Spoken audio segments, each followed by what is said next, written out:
अपना कोरोना का स्वयं का अनुभव थोड़ा साझा कर लेता हूं सर। मुझे सर हाँ। प्राकृतिक चिकित्सा और योग में काफी विश्वास रहा है सर। तो मैंने सर केवल आरटीपीसीआर टेस्ट करवाया था सर। उसके अलावा भंडारी साहब ने काफी कोशिश की कि मैं सीटी स्कैन कराऊं। तो मैंने उनको कहा मैं पहले प्रयास करता हूं, अगर कोई आवश्यकता होगी तो ही कराऊंगा। तो उसके बाद में सर मैंने जो मुख्य रूप से अपने आप को ठीक करने के लिए सर जो पिछले कुछ सालों में सीखा है, हमें सर मेन कोरोना में जो समस्या आती है एक तो नाक में सर और गले में और लंग्स में होती है सर। पहले सर नाक से और गले से ये प्रवेश करके लंग्स में फिर कठिनाई पैदा करता है सर। तो उसके लिए सर हमने एक प्राकृतिक क्रिया है सर कुंजल, उसको लगातार पूरे 14 दिन तक किया सर। अभी भी लगातार कर रहा हूं सर।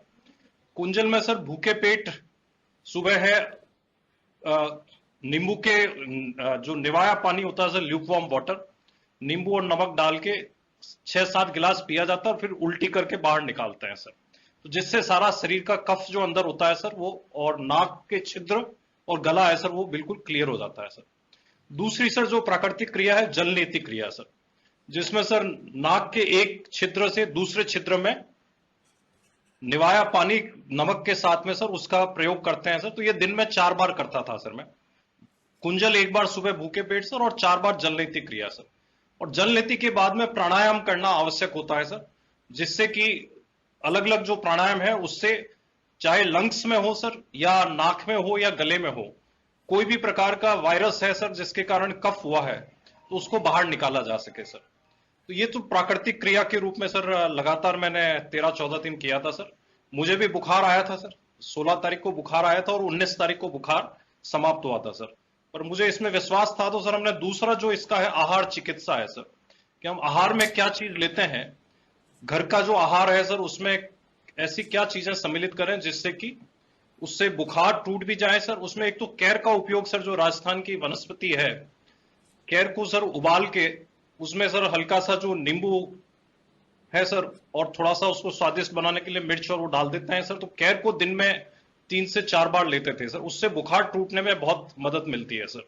ये भी एक प्राकृतिक उपयोग है सर। इसके अलावा सर जो दोनों नाक के छिद्र है, इसमें सर जो घी होता है उसको गर्म करके चम्मच में लगातार सर हर प्राणायाम के बाद में नेसल छिद्र में डालने से सर कोई भी प्रकार का जो है सर कफ उसमें रहता नहीं है सर।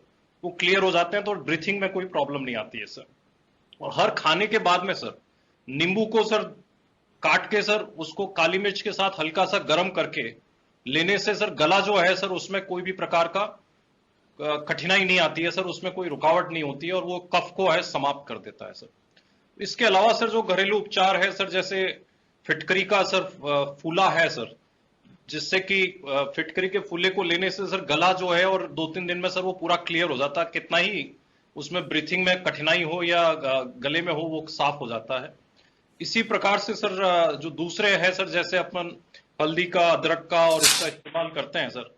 तो हल्दी का सर जैसे कहा जाता है पुरानी सी पुरानी खांसी हो, उसको सर अगर 1 चम्मच अंदर रखे सर सीधा गले में उतार दिया जाए सर पानी के साथ में, तो या उसको 1 चम्मच रख के सर 10 मिनट तक सर कुछ भी नहीं लिया जाए, तो उससे जैसी भी खांसी होती है वो तुरंत ठीक हो जाती है, 1-2 दिन में ही ठीक हो जाती है सर। तो इन सब का प्रयोग किया सर और मुझे खुद को सर और मेरे धर्म पत्नी को भी हुआ सर, उन्होंने भी बिल्कुल यही चिकित्सा ली सर और बिल्कुल ठीक हो गए थे सर। और इसका सबसे अच्छा फायदा जो है सर, पोस्ट कोविड कुछ भी नहीं हुआ सर। हमें सर कभी लगा ही नहीं सर कि पोस्ट कोविड में कोई कठिनाई होती है, क्योंकि कोई दवाई नहीं खानी पड़ी सर और कोई इलाज उसके अलावा नहीं लेना पड़ा सर। लेकिन ये भी जरूरी है कि सावधानी जरूरी है सर। अगर किसी के सिम्टम्स बहुत ज्यादा हो, नियंत्रण में नहीं आ रहे हो, तो उसमें रोग का उपचार भी करना चाहिए, क्योंकि इस वायरस के बारे में हम सभी लोग नया नया रोज देखते हैं सर। तो सावधानी भी जरूरी है सर। लेकिन मेरा स्वयं का मानना है सर कि इसमें प्राकृतिक चिकित्सा और योग का बहुत अच्छा महत्व है सर। और लंग्स की कैपेसिटी है बढ़ाने में प्राणायाम बहुत मदद करता है सर। उसको अगर रेगुलर करते हैं तो उसमें लंग्स तक ये इन्फेक्शन नहीं जाता है सर। बाकी सर इसके अलावा सर जो आयुर्वेद का सर जो स्ट्रक्चर है सर, राजस्थान में इतना बड़ा स्ट्रक्चर है सर और कोविड में काफी काम भी कर रहे हैं सर। लेकिन सर कई लोगों को आजकल सर वो तत्काल चाहिए होता है कि उसका लाभ मिले और उसकी जानकारी नहीं होती है सर।